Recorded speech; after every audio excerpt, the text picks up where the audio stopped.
Hello friend, welcome back to my channel. Good morning. আশা করি তোমরা সকলে খুব খুব ভালো আছো। আমি আর আমাদের ঝর্ণা বৌদি সরস্বতী ঠাকুর দেখতে চলে এসেছি, অবশ্য বায়না দিতে। আমাদের বাড়ির পাশেই, বেশি দূরে নয়। তো আমি চিনতাম না, ঝর্ণা বৌদি জানতো, তাই বায়না দিয়ে গেলাম। সরস্বতী পুজোর আগের দিন অনুপম টোটো করে আমাদের সরস্বতী ঠাকুরটা আনতে গিয়েছিল, কারণ কাছে হলেও আনাটা সম্ভব নয়। অনুপম একাই গিয়েছিল। আর এই ঠাকুরগুলো এখনো রেডি হয়নি, রেডি হলে হয়তো কাল সকালের মধ্যেই হয়ে যাবে। এই দেখো অনুপম নিয়ে চলে এসেছে ঠাকুরটাকে। এবার কিছুটা ডেকোরেশন করার পালা।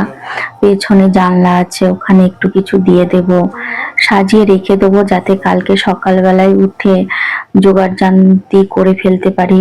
একটু ভোগ রান্না করব, আবার ফল, কারণ সরস্বতী পুজোটা আমার ছেলের হাতে খড়ি দেওয়ার জন্য করা হচ্ছে। আবার অনুপমের মা, আমার শাশুড়ি মা মানত করেছিল, সেই মানতেরও পূরণ হয়ে যাচ্ছে, একই সঙ্গে দুটো কাজ হয়ে যাচ্ছে। এইবারই প্রথম সরস্বতী পুজো দিচ্ছি বাড়িতে। আগামী পরপর 3 বছর দিতে হবে। অবশ্যই বছরের ঠাকুরটা অনেকটাই বড় হয়েছে, কিন্তু ঠাকুরের মুখটা এত সুন্দর হয়েছে যে চোখে ফেরানো যাচ্ছে না। আর যে হারমোনিয়ামটা দেখলে, সেটা আমার ছোট বয়সের হারমোনিয়াম। একেবারে আমি যখন 3তে পড়তাম তখনই এই হারমোনিয়ামটা আমার বাবা আমাকে কিনে দিয়েছিল। আমি ছোট বয়স থেকেই গান শিখেছি অনেক দিন পর্যন্ত। আর এখন বড় হয়ে কোনো রেয়াজ করা নেই, কোনো সাধ্য সাধনা করা নেই, কিন্তু সঙ্গে করে হারমোনিয়ামটা নিয়ে এসেছি। আর তোমরা যারা আমার ব্লগ দেখো মোটামুটি সবাই জানো আমি অনুকূল ঠাকুরের দীক্ষিত। তো আমাদের ঠাকুরের 2-4টে গান আমার তোলা আছে। বিয়ের পর পর সেগুলো রেয়াজ করতাম, বেশ ভালোই লাগতো। কিন্তু এখন ছেলে হওয়ার পর ছেলে হারমোনিয়াম দেখলেই ভেঙে দেয়, তাই জন্য আর হারমোনিয়ামটা বের করা হয় না। হারমোনিয়ামটা ভেতরেই ঢোকানো থাকে, যদি ভয় লাগে যদি নষ্ট করে দেয়, ভেঙে দেয়, কারণ একবার ভেঙে দিয়েছে, ওই ভয়টা এখনো কাটাতে পারিনি।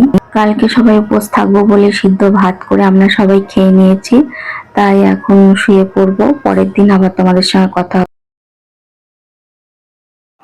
একটু সকাল সকাল আমি উঠে পড়েছি, সবজি টবজি কাটবো, খিচুড়ি ভোগ করব, আর পায়েস করব, অনেক রকম ভাজা করব।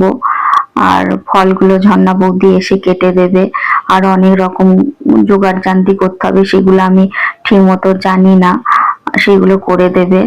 আর আমি এখন খিচুড়ি ভোগটা বসিয়ে দেব।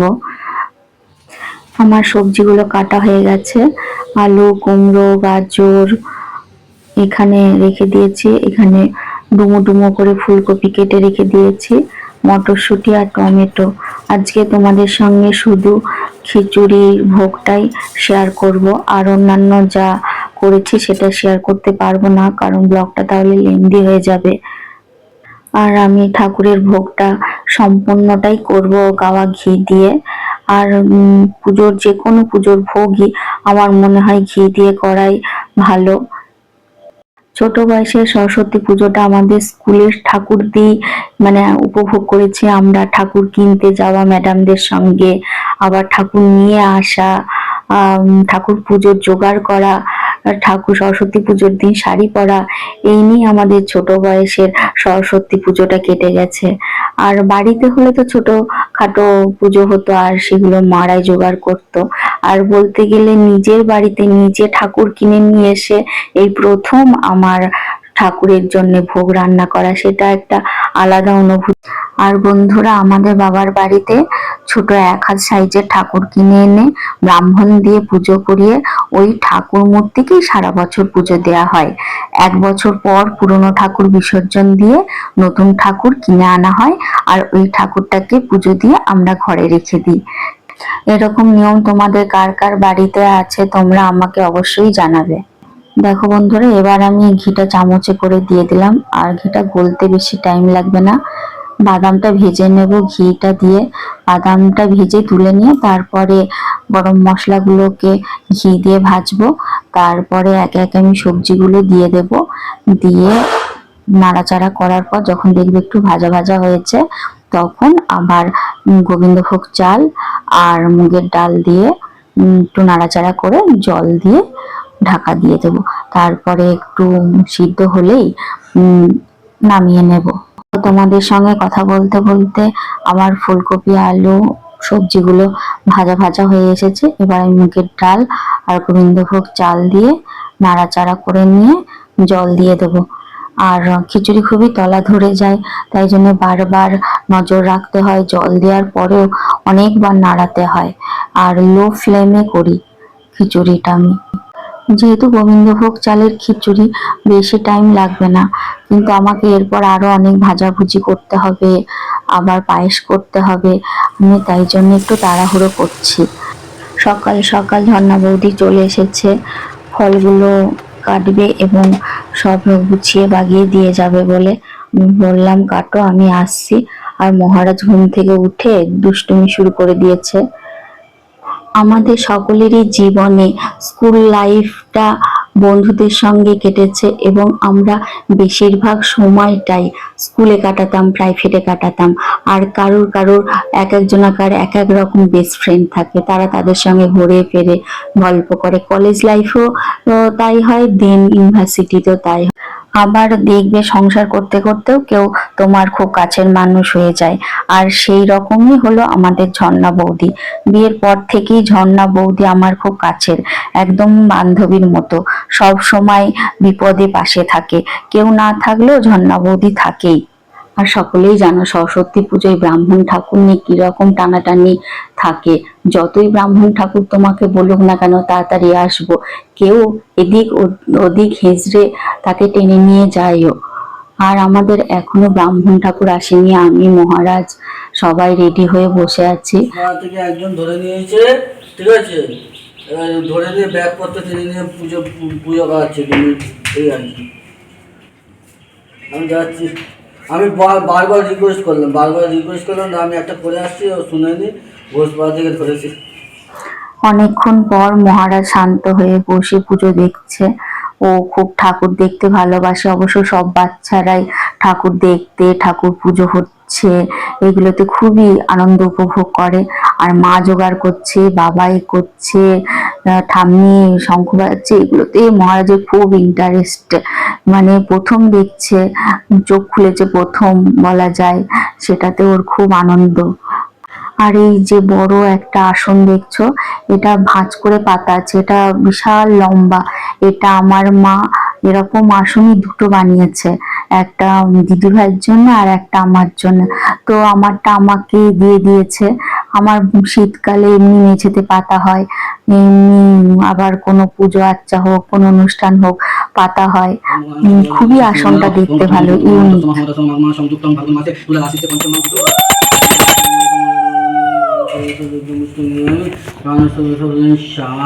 এই জায়গাটা একটু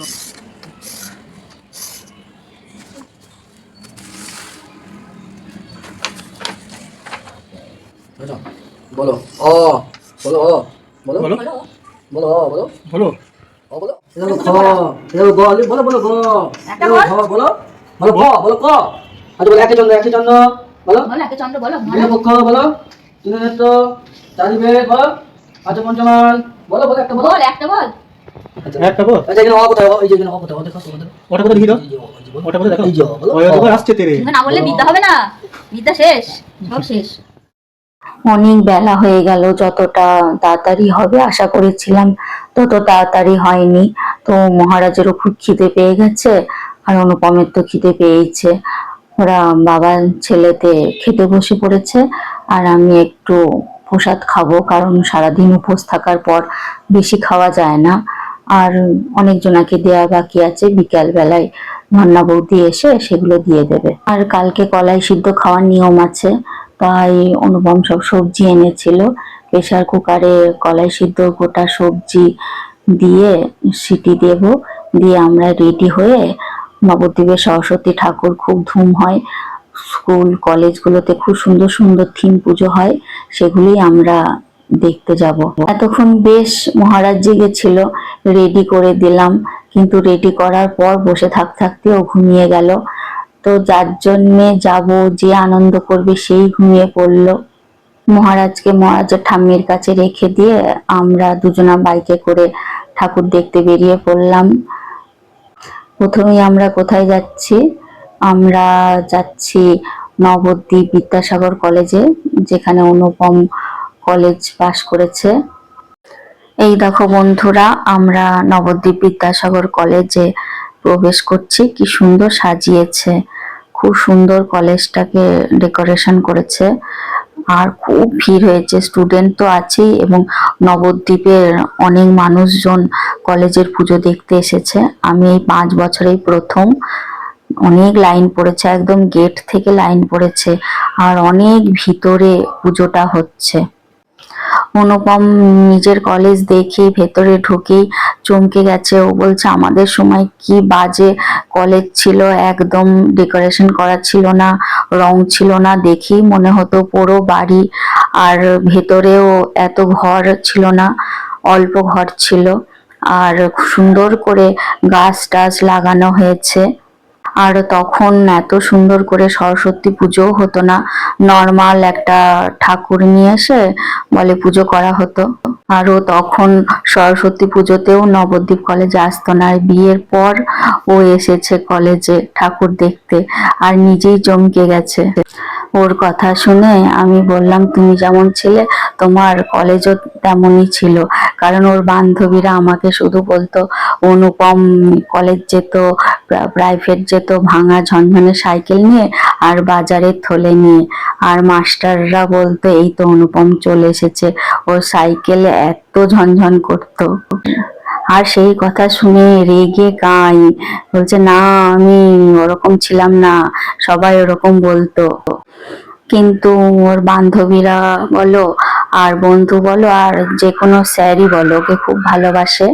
যেখানেই দেখা হয় অনুপম অনুপম করে, এটা আমার খুব ভালো লাগে। ও যেহেতু ন্যাচারাল ছিল, ও অত আর্টিফিশিয়াল ছিল না, সেটাই ওর বান্ধবীরা বলে। কিন্তু যেহেতু কলেজে পড়া ছেলে, ওকে নিয়ে একটু ধরো এই আর কি ঠাট্টা করবেই। আসলে ওর হাতের লেখাটা খুব ভালো, যেই দেখে সেই বলে বাহ তোমার হাতের লেখাটা খুব সুন্দর। কারণ সত্যি হাতের লেখাটা খুব সুন্দর, তাড়াতাড়ি করে লিখলেও ছবির মতন হাতের লেখা হয়। আর ওটাই ওর গর্ব যে তাও আমাকে স্যাররা খুব ভালোবাসতো, আর একটু পড়াশোনা করতো, তাই জন্য স্যাররা ওকে খুব ভালোবাসতো। দেন আমরা বকুলতলা হাই স্কুলে চলে এসেছি। ছোট থেকে বকুলতলা স্কুল নামেই শুনেছি বাবার কাছে, কারণ আমার বাবা এই স্কুলে স্টুডেন্ট ছিল। তো তখনকার দিন আমাদের বাবার যখন পড়াশোনা করেছে বকুলতলায়, তখন বাবাদের টিফিনে লবঙ্গ লতিকা বলে এক ধরনের মিষ্টি পাওয়া যায়, সে টিফিন দেয়া হতো, স্কুল থেকেই সেই টিফিনটা দেয়া হতো। তো বাবা বলতো এত বড় লবঙ্গ লতিকা দিত যে আমাদের একটা খেয়েই পেট ভরে যেত। তো ওটা শুনে এসছি আমি। তো লবঙ্গ লতিকা মিষ্টিটা কেমন আমার বাবা বলে বোঝাতে পারতো না, অনেক রকম বর্ণনা করতো, তাও আমার মাথায় ঢুকতো না। ফার্স্ট টাইম নবদ্বীপে এসে আমি দেখলাম যে ওই মিষ্টিটাকে লবঙ্গ লতিকা বলে। আমার বাবা বলতো যে চারকোনা, তারপরে একটা লবঙ্গ দেয়া থাকে। আর আমার মাথায় ছিল যে সব মিষ্টি ছানা দিয়ে তৈরি হয়, কিন্তু এটা যে ময়দা দিয়ে তৈরি হয় ওইটা আমি বেশ ভালো করে বুঝতে পারতাম না। আর আমি কোনোদিন স্বপ্নে কল্পনাও করিনি যে সেই বকুলতলা স্কুলে আমি কখনো ঢুকবো বা সরস্বতী ঠাকুর দেখবো। সেটা অনুপমই সেই আশাটা আমার পূরণ করলো। আশা ছিল না, মানে দেখার ইচ্ছা ছিল একটা, যে আমার বাবা কোন স্কুল থেকে পড়াশোনা করেছে। তো এটা অনুপমের স্কুল, অনুপমের ফিলিংসটা একটু অন্যরকম। ও একটু পুরোনো দিনে চলে গেছে, তাই জন্য একটু বললো বেঞ্চে বসে নি। আর তো সেই দিনগুলো ফিরে পাবো না, তাই জন্য একটু চেয়ার বেঞ্চ পাতাই ছিল, ওখানে বসে ছবি তুললো। যেহেতু অনুপম 5 থেকে একদম 11-12 পর্যন্তই বকুলতলা স্কুলে পড়েছে, তাই জন্য ওর অনেক স্মৃতি জড়িয়ে আছে, সেগুলি আমাকে গল্প করছিল। আর আমি এই ছবিগুলো দেখছিলাম। এখানে পুরোনো দিনের সিনেমার ছবি দেয়া ছিল। আর স্কুলে ঢুকেও পুরোনো দিনের স্মৃতিচারণ করছিল, আর একটু নস্টালজিক হয়ে গিয়েছিল। আর এখানে কিছু ছেলে ব্যান্ড তৈরি করেছে হয়তো নতুন, সেখানে গান করছে। আর এখানে অনুষ্ঠান হচ্ছে স্কুলের স্টুডেন্টদের নিয়ে। আর আমার দাদু আমার বাবাকে বকুলতলা স্কুলে পড়ানোর জন্য নবদ্বীপে এসে অনেক দিন ছিল, ছেলে মানুষ করবে বলে। অবশ্য সেটা আমার দাদু সাকসেসও হয়েছিল। আমার বাবা খুব অল্প বয়সেই চাকরি পেয়ে গিয়েছিল। দেন আমরা আর একটা নবদ্বীপের স্কুলে চলে এসেছি। এখানেও অসাধারণ সাজিয়েছে। এটা নবদ্বীপের হিন্দু স্কুল। কি সুন্দর সাজিয়েছে দেখো। স্কুলেও এখন ডেকোরেশন এত সুন্দর করছে, আর ঠাকুরের মূর্তিগুলো খুব সুন্দর, ইউনিক। মনে হচ্ছে এটা একটা স্কুল, মনে হচ্ছে কোনো পাড়ার বা কোনো ক্লাবের একটা সরস্বতী ঠাকুর। বাই বাই বন্ধুরা, শুভ সন্ধ্যা। ব্লগটা যদি ভালো লাগে তাহলে একটা লাইক দিও, একটা শেয়ার করো, আর কিছু লিখে যেও যাতে আমার মনটা ভরে যায়। ব্লগটা অবশ্য অনেক অনেক দেরিতে দেয়া হচ্ছে, কারণ আমাদের একটু অসুবিধা ছিল, আমার শরীরটা খুব খারাপ ছিল, তাই জন্যে অনেক দেরিতে দিচ্ছি যাতে আমার স্মৃতিতে থেকে যায়। আর আমাদের সঙ্গে মহারাজ থাকলে আমার খুব ভালো লাগতো, এই লাইটিং গুলো দেখেও খুব মজা পেত। আর আমরা ফুচকা খেয়ে বাড়ি চলে আসলাম। বাই বাই বন্ধুরা, পরের ব্লগে আবার তোমাদের সঙ্গে দেখা হবে, কথা হবে।